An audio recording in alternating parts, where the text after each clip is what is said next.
I'm Wendy Cuneo. I'm the Vice President and Publicity Officer for the Stockton Hospital Welfare Association. We also have another Vice President, and I'm also a mother of a young man who's been in the Stockton Centre since he was 18 and a half to when he was 40. He's now moved out into a group home. And so have you been involved in the Welfare Association all that length of time during your Just about, I think.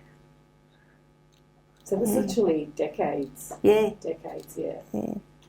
And Doreen, do you want to say your full name and your association? Yes, I'm Maureen Barclay, and I've been Secretary of the Welfare Association and the Fate Committee and Fate Co-ordinator at Stockton, probably for about 20 years. I first started over there when I retired. I became a volunteer in the foster grant scheme. Then I was approached when the Fate Secretary wanted to retire, and I took that on, and things led on from there where I became Welfare Secretary. So what did you do before you, like you said, when you retired? I was a primary school teacher.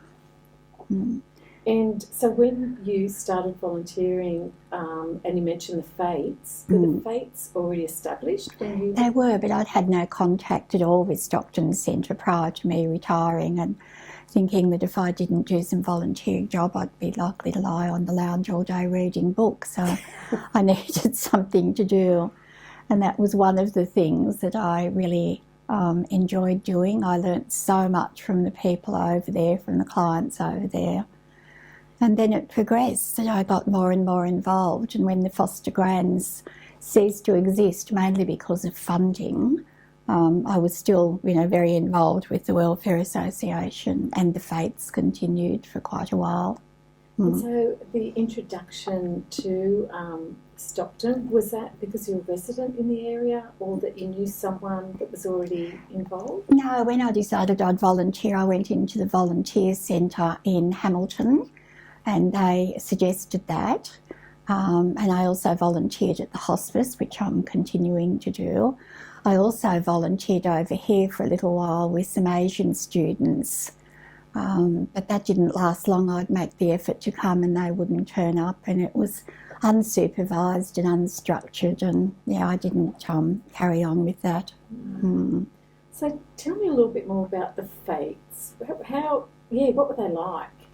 Huge, complicated. Wonderful. Wonderful mayhem, wasn't it? It was, yes. The clients loved it, but it was also a good way of getting the community in to Stockton Centre, so they were part of that. We used to call it a village. It wasn't an institution. That's right. It was a little village, and the locals would really look forward to the Fates and the bargains and the interaction with the clients. And in good years, we could take about $25,000. And I mean, the residents were looking forward to it all year. They knew exactly when the Fate was supposed to be on, and Santa Claus in the Oval, and fireworks with the carols by torchlight. So it was just the opportunity for the community to come in, to contribute, and that was the lives of the clients. That was their and with the staff. I mean, I know the government thinks this is not right, but those staff were like family to the patient, to the residents, and the residents considered them their friends and partners.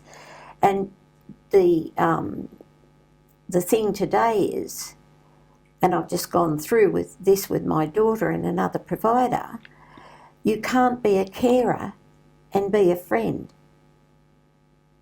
Professional ethics have to keep you apart. Now that's ridiculous. If you've got a person who cleans you up when you soil yourself and does all those intimate things, there's got to be that deep trust and that. And you can't just say, no, you can't be friends with that person.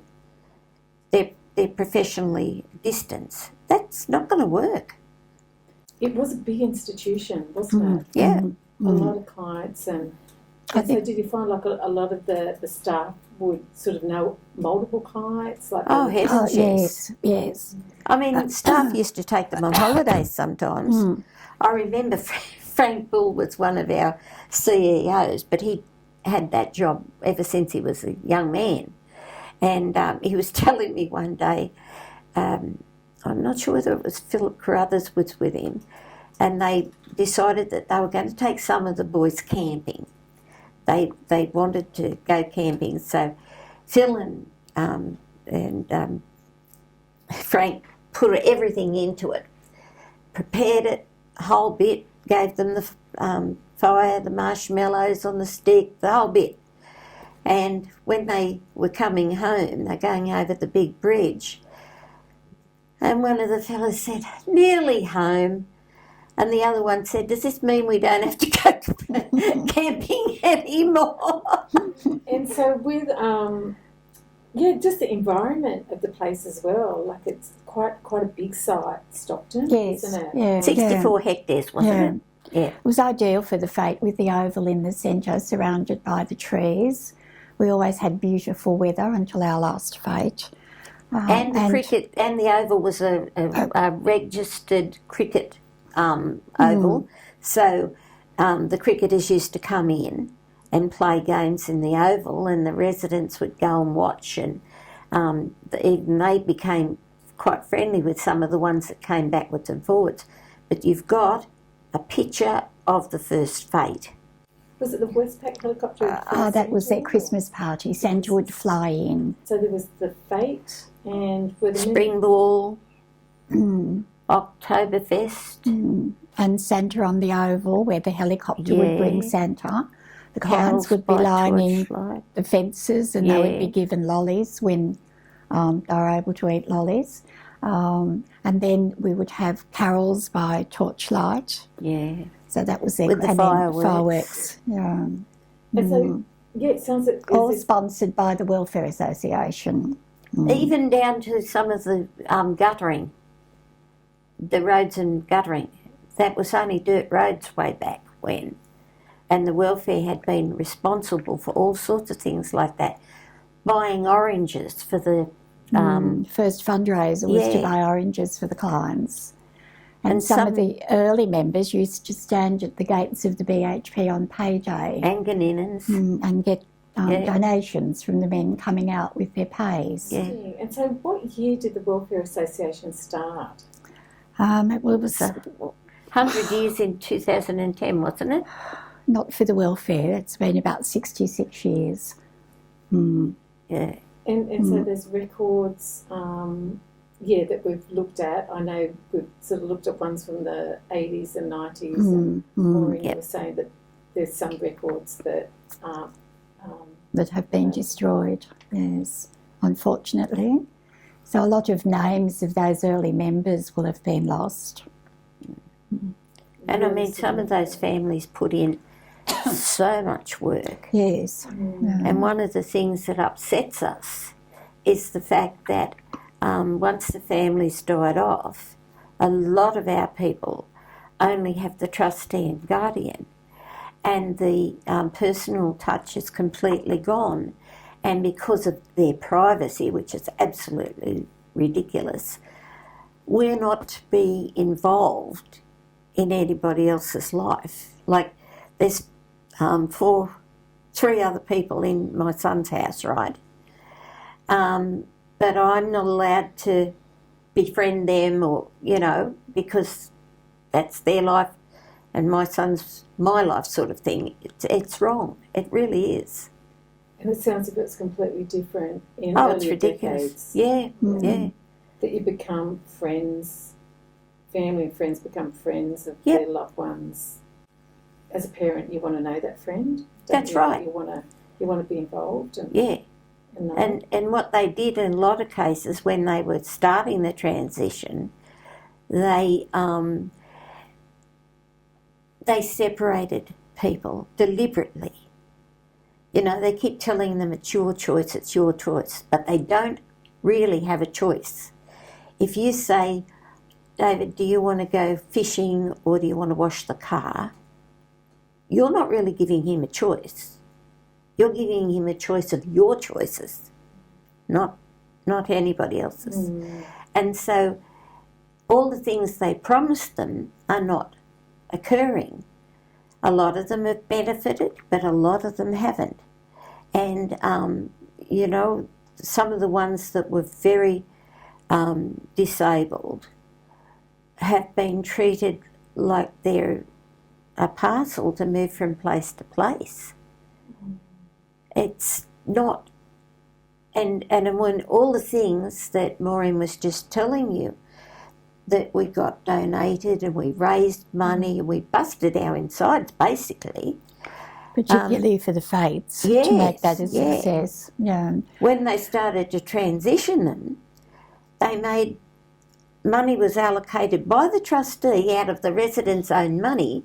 Everything had to be new for them, and they gave all the rest of the stuff, went to auction. What wasn't auctioned, they gave to the prisoners. Why?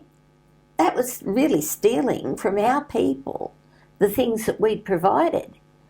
And I brought this up on a couple of occasions, and I said, you know, what are you doing? You're taking everything that they know and are comfortable with out of their life. Oh, everybody likes something new. I said, we're not talking about everybody. We're talking about people with a disability who like familiarity, the people that they know. One girl's blind. She can sort of walk or bend over, but she gets around on her bottom. You just imagine, she had been in that place all her life. She knew exactly where she could go and what she could do and all the rest of it. They pick her up like a parcel and they dump her in a new group home, and she's supposed to be perfectly happy with that. And she screams like a wounded bull, and you don't know whether she's screaming because she's unhappy because she's been dislodged from her own environment, or whether there's something wrong with her, because the staff that she's got are not the staff that she had. There's one or two that come in for an occasional shift, but the others don't know her. I mean, some of them were hairdressers last year in 19. Some of them were laying concrete in 19. We're talking about staff that had been there. Well, one of them, Maria, she had only ever had the one job. She trained as a nurse at Stockton, and she nearly retirement age, and you know, she's been chucked out onto the wood heap too. The pain that this has caused is beyond description. I think it's worthwhile to mention that over the 60 years that the welfare functioned, we donated almost $2 million to that centre. We did big projects like putting soft fall for the clients, buying a new marquee, which was about $22,000. I think we used twice. Because the centre closed, but because we could no longer hold fates, we put the paths right around the oval so the clients could enjoy being wheeled or walked around. We put pergolas up so they could sit outside. We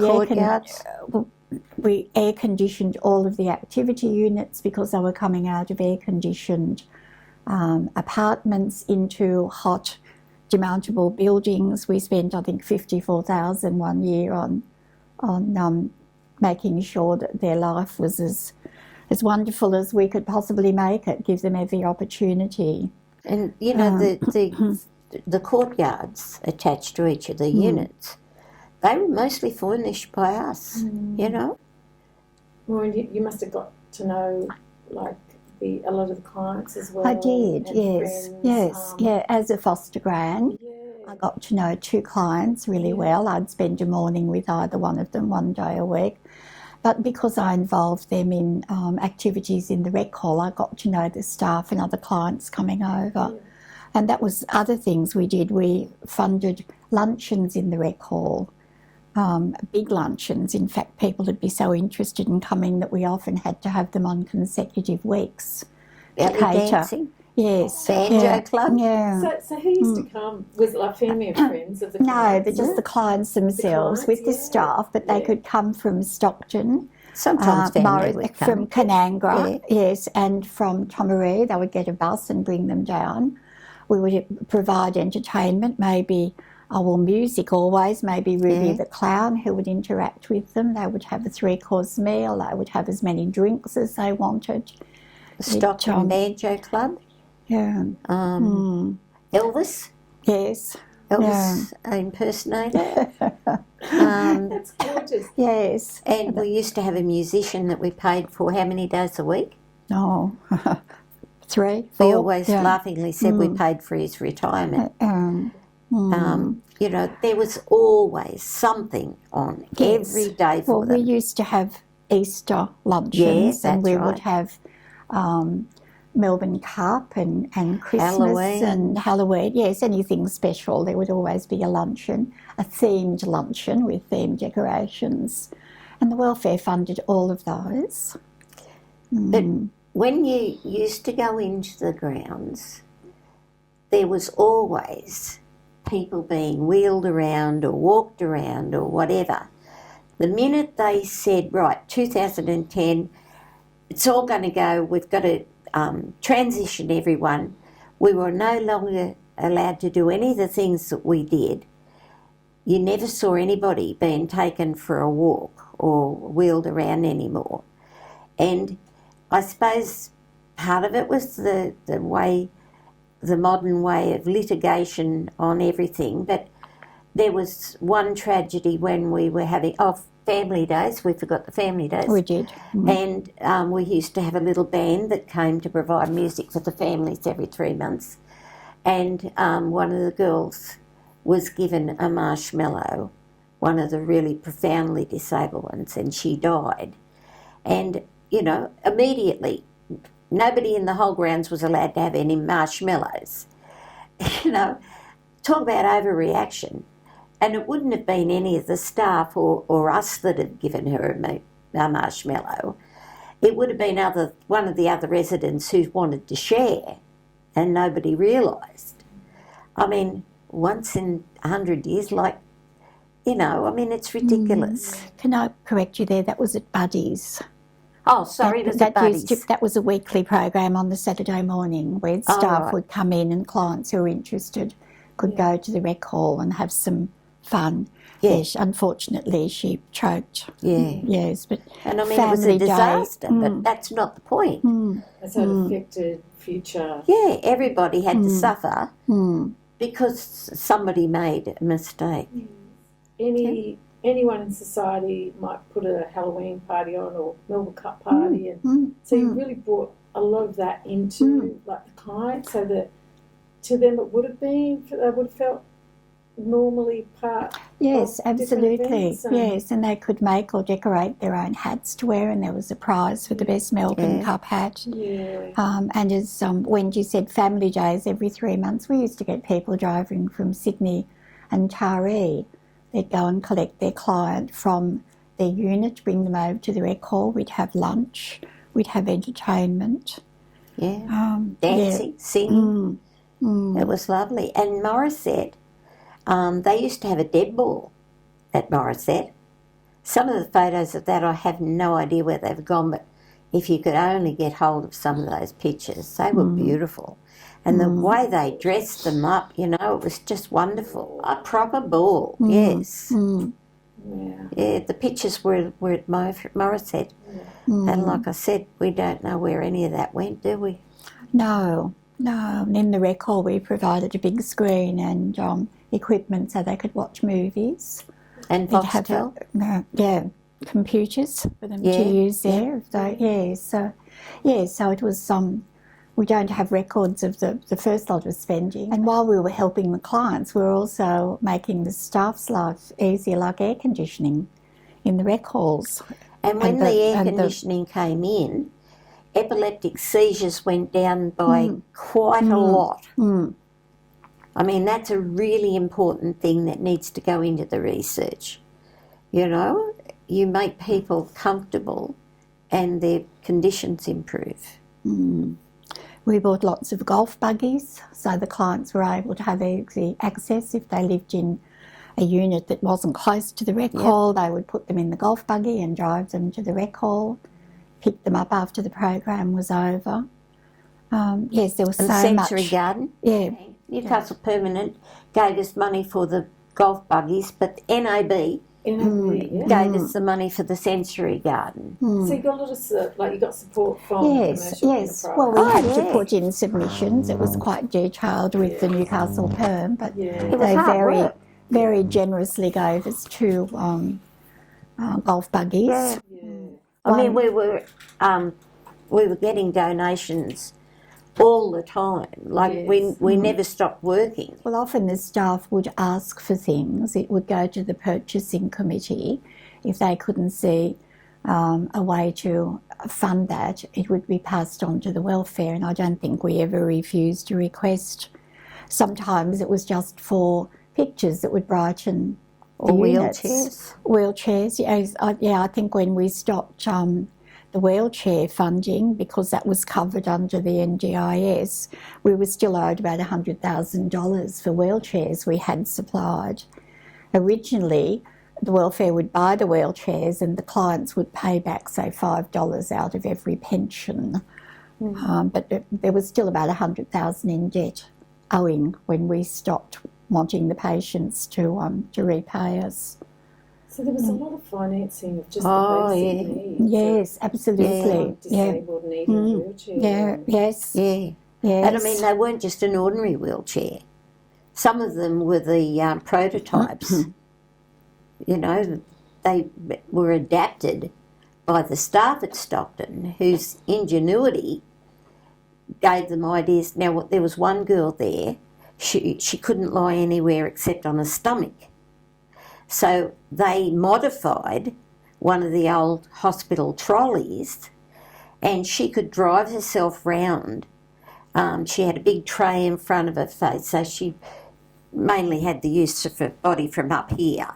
And she'd deliver the mail around to the units. She was always driving, and I mean, she didn't have someone with her all the time. She was really independent. That was a brilliant intervention.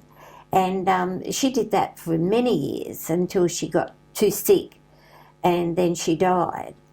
But, I mean, I reckon she had a pretty good lifestyle. Yeah. Long before my time over there, the welfare also ran a handy mart which stocked everything. It was like a mini Kmart, and it was a really valuable experience for the clients because they weren't leaving the centre a lot at that time. But they could go and shop, they could browse, they could handle money, they could interact with the staff there, they could choose what they wanted to eat or wear or have in their room. She had pictures, she had all flowers. Sorts of knickknacks. Yes. So pretty things. It was wonderful for the clients because that was a real outing, a shopping experience for them that a lot of them didn't get in the community. And some of them regularly sort of went each day to buy a Coke or something like that. In a safe environment. That's Absolutely. right. Yes. Outside, Yeah. And a lot of them could wander. They were safe because if someone saw them too far from the unit, one of the outdoor staff, maybe the plumbers, the electricians, the gardeners would see them in a place they shouldn't be, and they would either say, get in the golf buggy, we'll take you home, or they would ring a member of staff to say, you'd better come and get this client there. So it was totally safe. None of them ever left the centre. None of them ever cleared out a couple of times in the first few years. But we had, I take that back. Well, that was in the first few years, and I think it was a bit of rebellion. But I mean, everybody knew him. And if he was going up to the electricians or the carpenters, they'd get on the radio, DC's gone to the carpenters, somebody better go get him, you know, because they all knew what they could do. Those outdoor staff, they were extra carers, basically. They were really undervalued, as were the domestics. The domestics were brilliant. electricians. You mentioned the plumbers, electricians, carpenters, painters. Former electricians. Yes, yeah. Carpenters, So painters. was that real community of trade? Well, it was a village. It was a village. Mm. Yeah. And I mean, it was to the extent that David saw a snake. So instead of going to the carer, he took himself up to Griffo up in the outdoor staff's place and said, "You better come, there's a snake," and I couldn't catch him. So they went and got the snake and took it out the bush somewhere, and you know, he loved those men, and they're all gone. Yeah, they went well before the centre closed. So you're both like long-standing members of the association. How many people were sort of part of the association at one time, or did you have like long-term members? Oh, yes. A lot of long-term members. Were longer than me. Yes. Marilyn Gemmell, gosh. Before my time. Must have been 50 years. Yeah. Yes, I'd say a lot of the members were 50 years. I mean, I used to see names come up all the time every 12 months when their fees were due to remain members. $6. Yeah, for a family. A lot.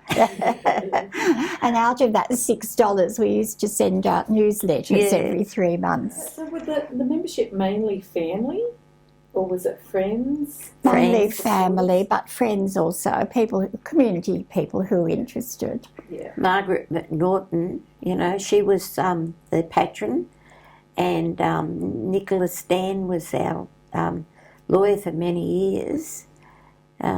You know, there was a lot of people behind the scenes that did a lot. And for many years we had a lot of support from staff and executive at the centre, particularly with our fates, particularly with our newsletters, but all that fell through, and we were getting no support, and we couldn't, it would have cost us as much to set up the fate as we took, so it was just impossible at the end to continue. Bunnings was another firm that was very good to us. You know, a lot of firms gave as much as they could afford, you know. A lot of the industries on Kooragang made good donations. So a lot of in-kind support from the admin. So that would help with printing and anything we needed. Only up until Frank Bull. The rest of it, they weren't interested in us. No.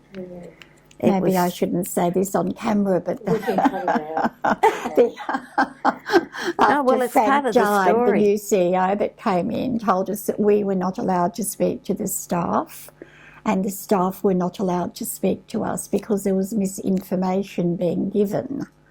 And they could be sacked, they were told. If they disclosed anything to us. But most of our information about what was needed were from staff. We might be walking on the grounds and staff would come up and say, "Oh, glad I caught up with you because we would really like a coffee machine or whatever it was." And that was the only way that we would know. So, of course, we could go back to meetings and say, "Oh, Unit 3 wants a coffee machine." That would be passed and it would be delivered to them.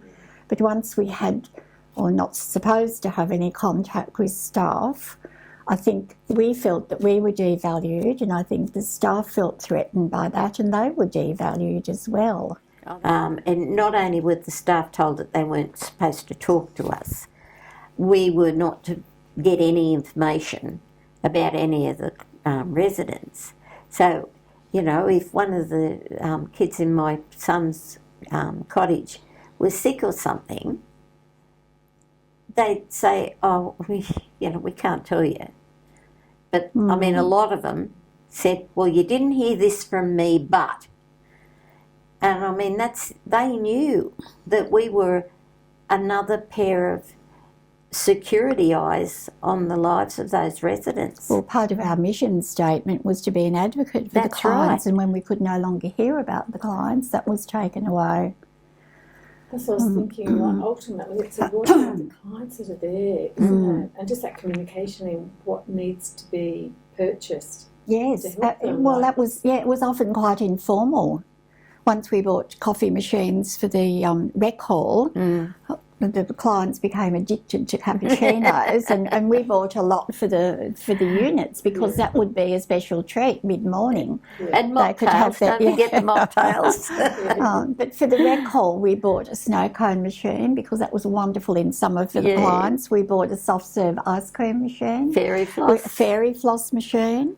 All the coffee machines that we supplied. I mean, this was hundreds and hundreds of dollars. It was just incidental. And aviary, fish ponds. Yes. And I can see how that change of management, how that changes everything. It did. We used to have, the executive would have monthly meetings with management, and we would hear a lot of things that were going on behind the scenes that we didn't take any further than that meeting room, but it gave us a good idea of what was going on. That stopped. After Frank left. Yeah. And I mean, from when Frank died backwards, there was unit meetings which we could be notified about what was going on in our area. They worked really well. Yes, keeping records of how many illnesses, medication errors, police contacts because of the clients being aggressive. If I hit you, that meant a police record. My son must have about that long. Ridiculous things. Yes, that stopped. That was between the three centres, and one of our members would regularly attend those meetings and then come back and give us the feedback. And it was particularly interesting with medication errors as to why they occurred, and we were informed of this at one stage, but then that stopped too. But I think the centre was winding down and we became irrelevant. And a nuisance. Yes, particularly a nuisance because we'd asked too many questions that weren't welcome. Because so how did you all cope as an association? Like, did you get stronger politically, or did you feel like, you were just like no power? I'm notorious. They have a saying in the department: "Don't mess with the Cuneos." I have spoken to every Minister for Disabilities bar two since Faye Lopo began. You're probably too young to even remember her. Yeah. And the two that I didn't speak to wouldn't talk to me. The others just lip service. Yes, we understand, especially with regard to the medical and the dental clinic. We had a fully equipped dental clinic over there where not just our residents from all the residentials, but people outside in the community, children, other people with disabilities who couldn't go to an ordinary dentist because of their behaviours or whatever, they'd come over to Stockton and have a general anaesthetic and have their teeth fixed up. And, my son is the only person I've ever met that likes going to the dentist. He loves them.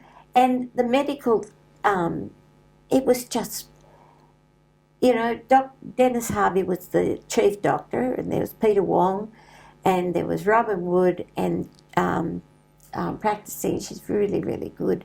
Gillian Evans, that's it, yeah. We had a full complement of psychologists, we had physios, we had dietitians.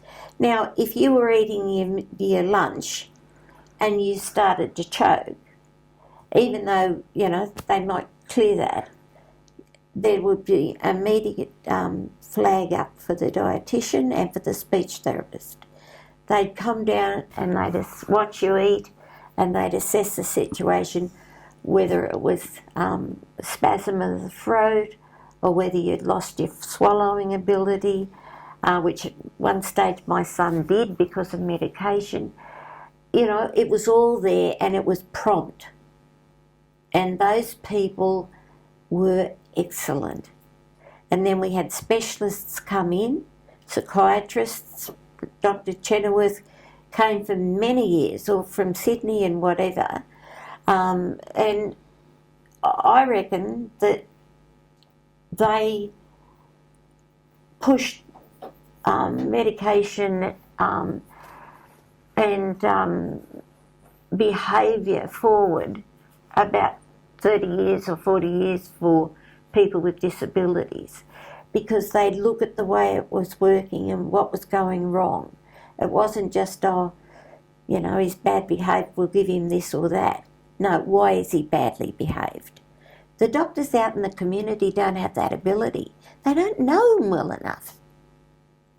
You know? Mm. I mean, the guys would walk around and Philip from the clinic would say, hi David, hi Jamie, you know, and they'd talk to him and they knew how to talk to them. They haven't got that out there. People do not know how to have a conversation with people with a disability.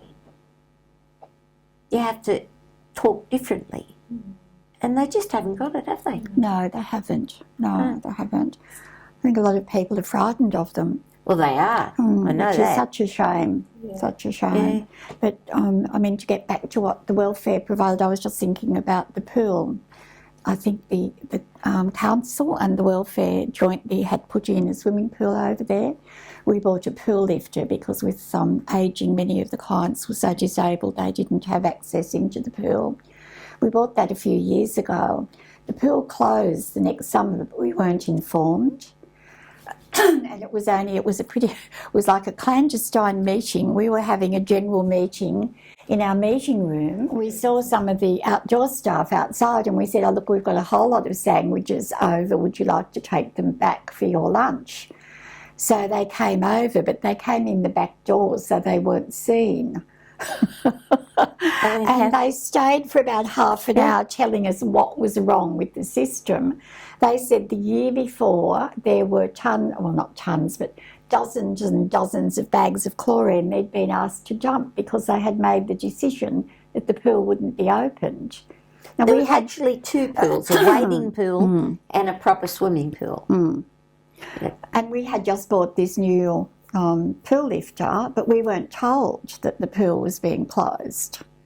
Well, the pool was closed the year that we had all the bushfires, extremely hot weather. They closed the pool then, when it was most needed. Yeah, it was closed, but we weren't told. Nobody bothered to tell us. The outdoor staff was saying that after the pool was closed, they ripped up all the cement paths and tiled around the pool, and it was closed. One of the staff was telling me that one of the units that had been closed, new blinds were ordered for the unit. And I asked why they were boarding up windows and, letting the place run down. Oh, well, we just have to keep it respectable enough that the vandals don't come in. But the rest of it, well, they'll be moving out anyway.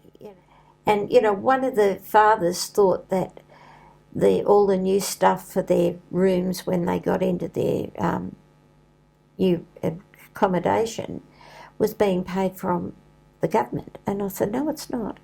He said, yes, it is. I already got it and paid it, used it. I said, no, if you go to the public trustee who looks after your daughter's money, you will find that the trustees have given them permission to take a blanket amount out of everybody's funds to buy these new beds, new whatevers, It's just wrong.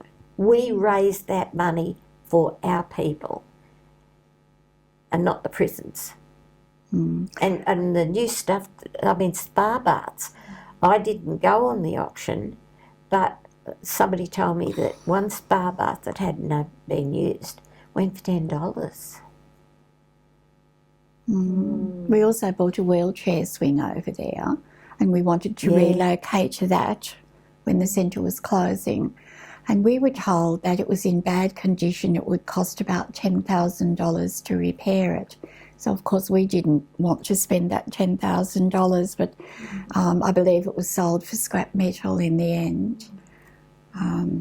No, it was very poor management of what we put in for the clients. Yes, very poor management. Yeah. All that hard work, you're volunteering your time.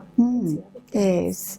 But it was labour of love. It wasn't You know, it wasn't work to us, it was love. Yeah. And the fete was a huge thing. I was fete coordinator. I used to start in about March, but it was a labour of love because the minute the marquee went up and the stalls went up, the clients were so excited. It was such a big thing in their life. And so, so with the fetes, of course, don't continue anymore. Or No. Is there any sort of social gathering where they all come together? No luncheons. Once the kitchen was closed over there, they were getting the frozen meals from Sarah Lee. from Gosford and somewhere, Red I think. Ribbon, I think. Yeah. So that wasn't possible for them to have a special lunch in the record. Years before it closed, all of this stopped, all the luncheons, the fetes, the Santa on the Oval, the carols by torchlight. No, their life was really ripped out from under them. Yeah. And it's interesting, you know, they said that Cuneo was cleared out, right? But there's a new, because I live up there now at Bonnells Bay, and there's a new sign up to that second way into the Cuneo thing, and it's got mental health facility. And I met someone the other day, and he said they've still got the prison ward up there. The forensic ward, yes. Yeah. I think they'll always have that there, though. Yeah. But they've got this new Butte sign and everything. But it's still a mental health facility. It was only the intellectual disability side that closed. Yeah, that's what I mean. But it's now different to what it was then. Yeah. So do you want to tell me a little bit more about the foster grandparents scheme? Yes, it was well attended. A lot, retirees who had the time. Some of them used to go a couple of days a week, and you would be matched with 2 clients, and you would spend the morning with one client. You might bring them back to the foster gran veranda where they could socialise with the other clients there, or the foster grans themselves. You could make them a cup of tea or coffee. I had one girl that was able to eat, so we used to go to the canteen and I'd buy her some hot chips, and it was a lovely experience just getting to know 1 or 2 clients, being emotionally involved with them. And I know one family of one of the girls I had involved me all the time. If they were coming up, they'd call in, or I'd meet them over there. When she was dying, I was asked to go over and sit with her. It was just a wonderful experience, and I think probably if I hadn't been part of that, I wouldn't have been so keen in joining the welfare. It was just that I knew the clients and I knew what special people they were and what I was gaining from knowing them. And I can imagine that the families must have just been so appreciative of the program. Yes. Unfortunately, not all the clients had foster grans. Yeah. A lot of them may have been a bit difficult to handle, so they weren't suitable. But I was involved in any unit meetings. I would go to her meetings, as for the year, to plan her year's activities and what her aspirations were for the year. So yes, we were not just a person who came to visit, but part of the family and part of the unit. Part of their care. Part of their care, yes. Yeah.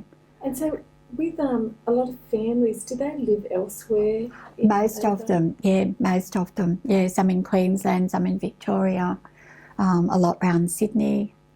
Yeah. So that connection with the foster gran is really important. Yes.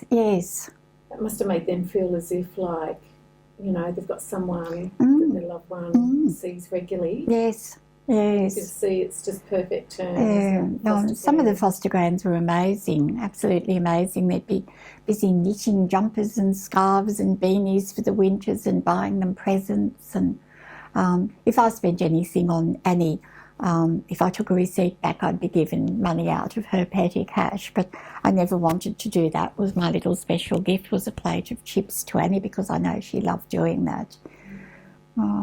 No, it was a marvellous scheme. Do you know when it started? No, I can't tell you that. No, I don't know. Is there anything similar across Australia?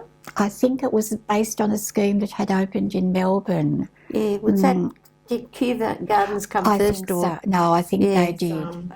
It just sounds such a great community program. It was. And the welfare supported them for many years too. Yeah. Our former secretary, there was money, the client's money used to be all held in Sydney in a bank, and the clients never got the interest on the money that they had invested in the bank.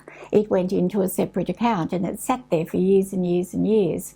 And our former secretary started lobbying the government to release those funds. It was owned by the clients, but they were being denied the money. And finally they relented, and there was quite a lot of money. I can't remember how much, but a lot of money. So the welfare decided that we would access money every year and give it to the foster grands to run their scheme, because they need a paid coordinator, obviously. Meals were provided for the foster grands, tea, coffee, travel allowance for the foster grands. So for many years the welfare accessed those funds and supported the foster grand scheme. She is the oldest living person in the world with Angelman syndrome. Now, they usually die by 30. She's 80, with 75 or 85. We did go to her 70th birthday, I think, didn't we? That was it. And the so other the welfare members were involved in birthday parties because the parents realised that, you know, what we had done for the clients. Yeah. Now, particularly if they weren't family around. Yes. that's one of our boys, and he's having a terrible time. He's had 4, I think it is, black eyes since he's been down there. I got photos yesterday too. This is how far-reaching the welfare has been. One of the members who lived in Leeton, every year they used to pack the car up. She was a pensioner. I think he had a fairly low-paying blue-collar job, but they would buy stuff all year for the fete. What they couldn't get in the car, they would pay for a courier to bring up, pack the car and come up. And since that has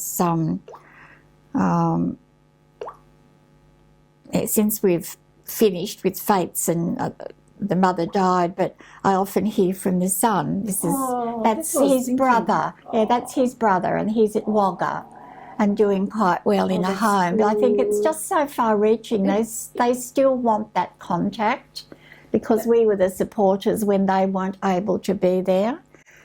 So is anything continued in terms of a formal connection? No, because we're not allowed to know where the clients are. Yes. Well, unfortunately, when some the clients moved out, they went into a house in Stockton and 2 of them died from dehydration. Another one was critically ill in hospital, and that's unforgivable. They can't speak, so they didn't think to give them a drink.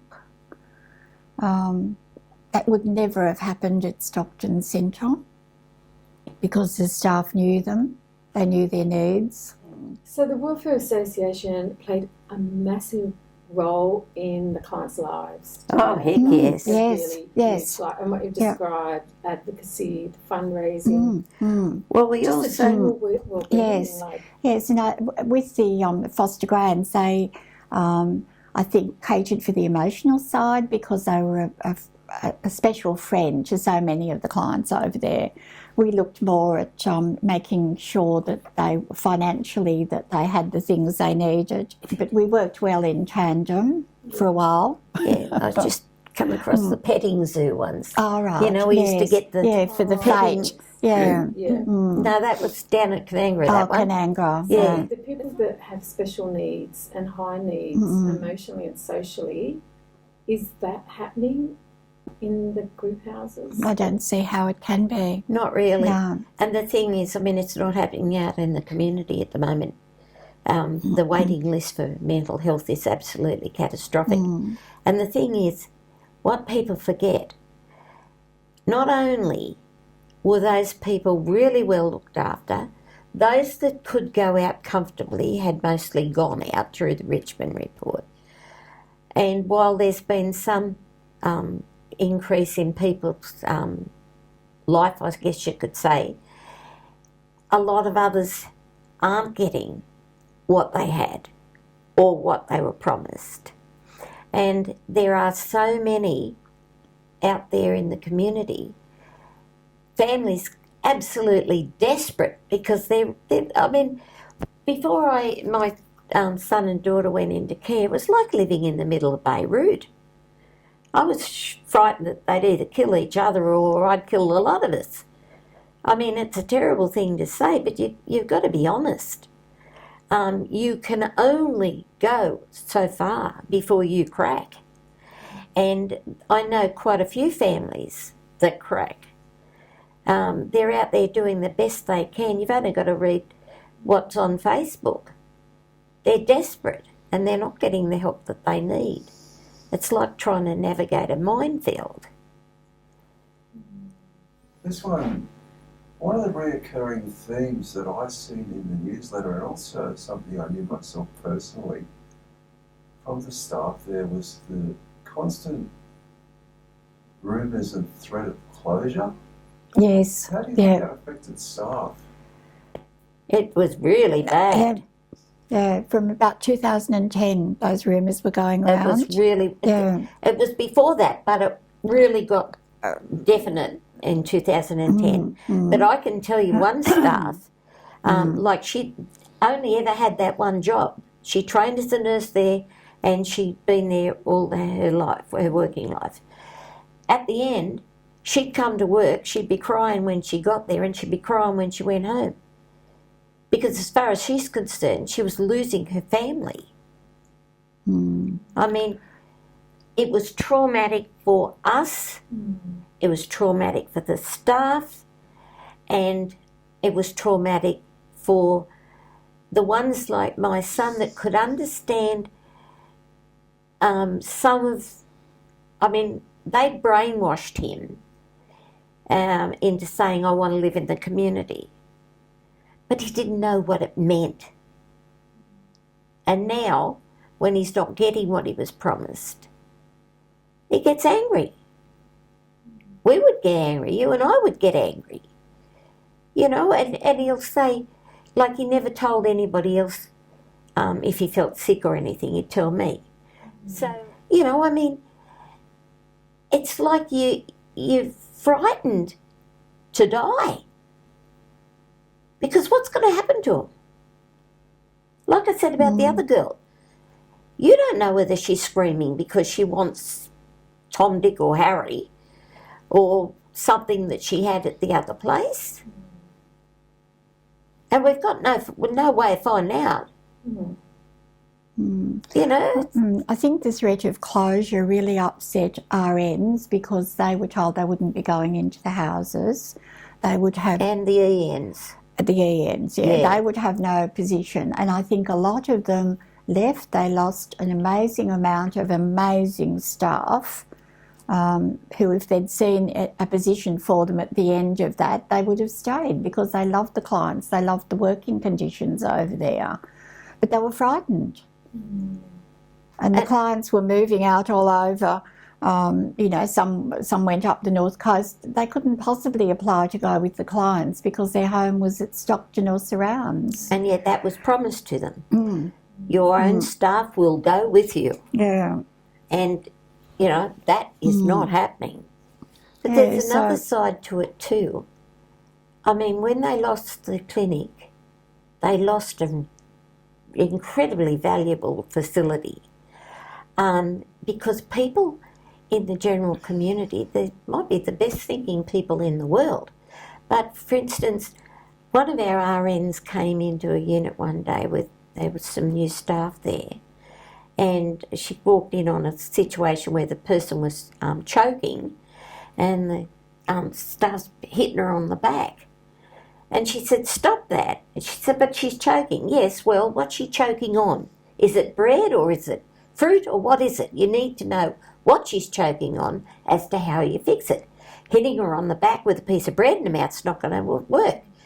The bread will swell up with the saliva and all the banging in the world's not going to stop her dying.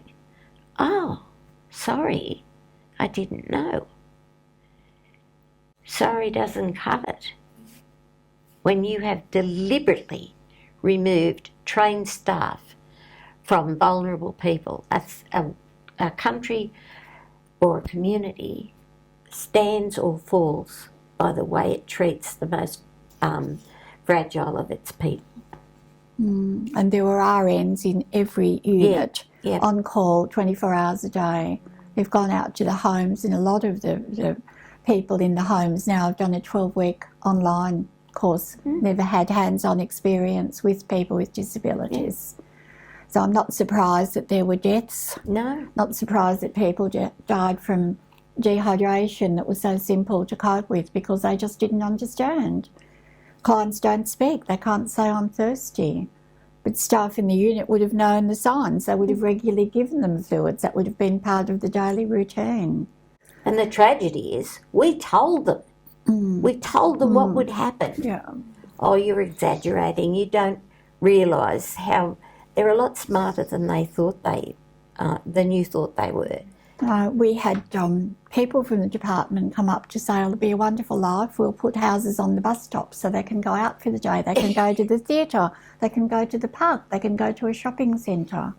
And of course with COVID they can do less than any of that, you know. But they were never capable of that by themselves in the first place. So they had no idea of profound disabilities. I think they saw people in a wheelchair had a disability. They did not understand that our clients were profoundly disabled, that they needed someone with them. Yeah, and part of that is the fault of the advocacy groups, because most of these advocacy groups are run by high-functioning, you know, in wheelchairs who they're not intellectually disabled, but for some reason they think because they've got a disability, they understand what's needed by everyone with a disability. But my son was promised a house anywhere he liked, with a bus stop out the front in front of a whole room full of people. Now, I don't want him to have to live by himself and be lonely for the rest of his life. B, put a bus stop out the front, well, that'd be the end of him, because he could be in Singapore before they even knew he was missing. He's as fast as, you know. It's crazy. There was a group home built at Lambton on the top of a hill, 5 wheelchair clients in that group home. So they can't leave the front gate because they can't wheel them down a hill or up a hill. Unless they've got a vehicle, those clients would never get out of that yard. And the welfare did try to argue. That, yes, we did. We had a lot of arguments. And we did have strong bonds with the staff and the clients. We did. And when they moved out, we were not allowed to know where they were, what area. And I quite often meet them at markets and that. When I take my son out on a Sunday, and they, David, they completely ignore me. Yeah. Oh, what are you doing? How are you going, you know? Yes. Yeah. Yes, it just didn't destroy the clients' lives, it destroyed lives of staff and you know, the people in the welfare who cared for them. And yes. And not only just the staff. I mean, I knew staff over there that used to bring their kids to see them. And one of the girls in my son's unit, her grandchildren, about 7 and 8, they'd talk to David on the phone. Are you being a good boy, David? They'd say so from they're 7 years old.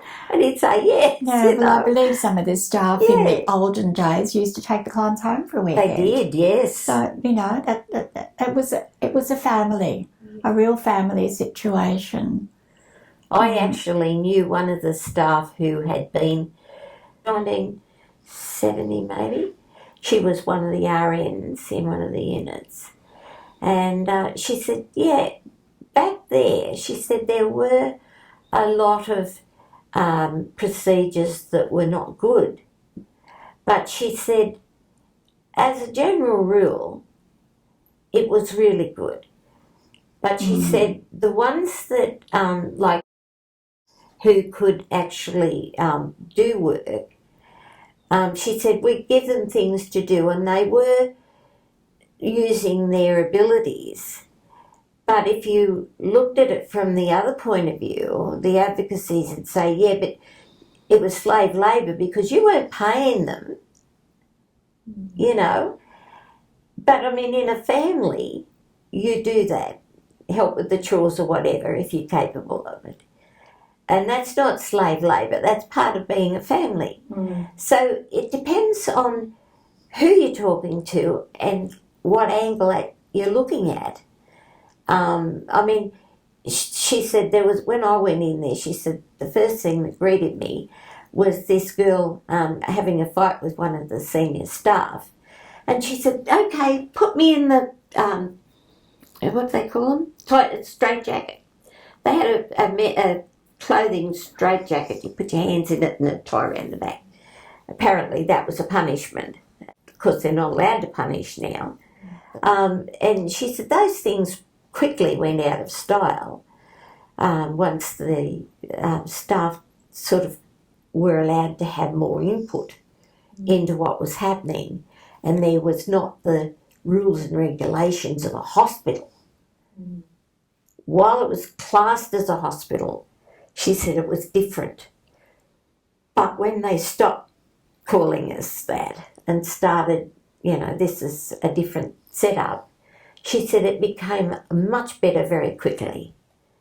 So, you know, progress is as progress was. And I said on another interview that they talk about the terrible conditions back when, but you've got to remember those people were victims of their culture, the same as we are now, basically.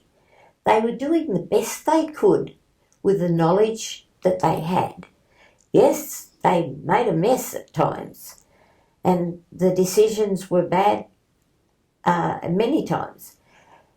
But that's what progress is. We're supposed to have progressed from that, but now we're going back again with little institutions. Stockton was not an institution, as the word denotes. It was a large home. And that's the difference. We're supposed to have learnt from that, and we're supposed to be improving, not going backwards. From a large residential where they were free to wander, and there was so much that they could do on that site. There was the rec hall, the sensory garden, the handy mart, the canteen, the foster grands coming in to see them regularly. They were mainly in 5-bedroom apartments. So nothing's changed, except they've taken away that large residential, the freedom and the community involvement. And if we don't learn from the mistakes we're making now, it's going to be one fail up after another. I loved my 20 years involvement over there. I certainly grew as a person. I had more understanding of parents. I realised that when they had a disabled child, that they must have grieved terribly, that child would never be what they wanted that child to be. It would never achieve what they wanted for that child. So that was a grieving process, and then the surrendering into an institution must have been grieving, and then the movement into the community is another grieving process. So all their life, these milestones affect them, and eventually the death of the client. So they've grieved basically since the client was born. And we all felt guilty about putting our kids in care. I mean, it was the worst decision that you could have to make. But having said that, I think it was also the best decision that we could have made. But the guilt lives with you anyway. You always feel, maybe I could have done something better, maybe I could have done it differently. Who knows? I was saying how I always found it really good having Maureen's input, because she was completely unbiased, I would have said. And whereas we always look to other people to be biased. Well, I guess I could see the bigger picture. Yeah. Which is always Yeah. handy. Yeah. And I always thought that was really valuable Mm. because she is the community, if in that sense of the word, you know. Mm. And I think also Maureen seems that special sort of person that she understands the impact that you guys have been through in having to give up, like that loss you described. It's just, you must have been so much of a support to others, maybe more than what you realise. Yeah. Well, I can't speak for the others, but I felt that it's terrible failure. I really did. I don't think you should feel like that. I understand why you do, but I don't think you've got any reason to feel like that.